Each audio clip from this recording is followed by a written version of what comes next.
তার নামের এই আইডি থেকে আপুটা কমেন্টস করছে যে ছাই দিয়ে মূলা ঢাকা যায় না। গতকালকে আমি আনিকাকে নিয়ে একটা ভিডিও দিয়েছিলাম, সেখানে আপু কমেন্ট করছে ছাই দিয়ে মূলা ঢাকা যায় না। তো আপুর আইডিতে ঢুকে আমি আপুর প্রোফাইল পিকচার গুলো এখানে দিলাম, দেখেন ঢাকাঢাকির সমস্যাটা তো আপুর প্রথম থেকে আছে, কিন্তু উনি নিজেই ঢাকাঢাকির সমস্যাতে ভুগতেছেন, আবার অন্যকে আবার এখানে সাজেশন দিতে আসছেন যে ছাই দিয়ে মূলা ঢাকা যায় না। ভাই, ছাই দিয়ে সাময়িকের জন্য কিন্তু মূলা ঢাকা যায়, কিন্তু আপনি যেভাবে আছেন এভাবে কিন্তু কোনো কিছু ঠিকঠাক মতো ঢাকেনি। একটু নিজে ভালো করে আগে ঢাকেন, তারপর অন্যকে ঢাকাঢাকি নিয়ে বলতে আসেন। তুলির হাজবেন্ড এবার শান্ত ভাইয়া খেপেছে তার মেয়ে আনিকার বিয়ের বিষয় নিয়ে।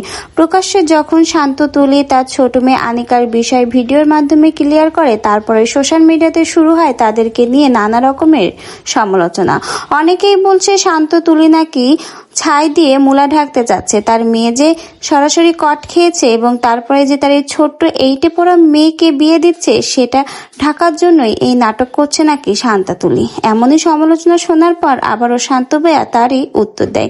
সে জানিয়েছে তারা ছাই দিয়ে মূলা ঢাকতে পারে কি পারে না সেটা নিয়ে না ভেবে বর্তমানে যাদের যে অবস্থায় রয়েছে তাদেরকেই সেটা ঢাকতে বলেছে। এমন সোশ্যাল মিডিয়াতে যারা তাদেরকে নিয়ে নানা রকমের কটূক্তিমূলক কথা বলেছে, এবার তাদেরকেই রীতিমতো সাবান ছাড়া ধুয়ে দিয়েছে শান্ত। আরো বলেছে আমার মেয়ের বিষয়, আমার মেয়ে কট খেলো কি খেলো না সেটা আমাদের বিষয়, আমাদের বিষয় নিয়ে অন্যদের না ভাবলেও চলবে, আপনারা আপনাদের বিষয় নিয়ে ভাবেন, আর আমি কিভাবে ছাই দিয়ে মূলো ঢাকতে পারি কি পারি না সেটা বর্তমানে আমাদের বিষয়। তো বুঝতেই পারছেন শান্ত তুলি তার মেয়ের এই কট খাওয়ার বিষয়টা নিয়ে কিন্তু এখন নানা রকমের প্রতিবাদ করছে। তার মেয়ে যে কট খেয়েছে সেটা তারা মেনে নিতে রাজি নয়, এই জন্য সোশ্যাল মিডিয়াতে এখন রীতিমতো তাদের মেয়ে নিয়ে কেউ কোনো কথা বললেই তাদেরকে এবার সাবান ছাড়াই ধুয়ে দিচ্ছে শান্ত তুলি। আর এরকম কথা তারা মুখ বুঝে সহ্য করবে না।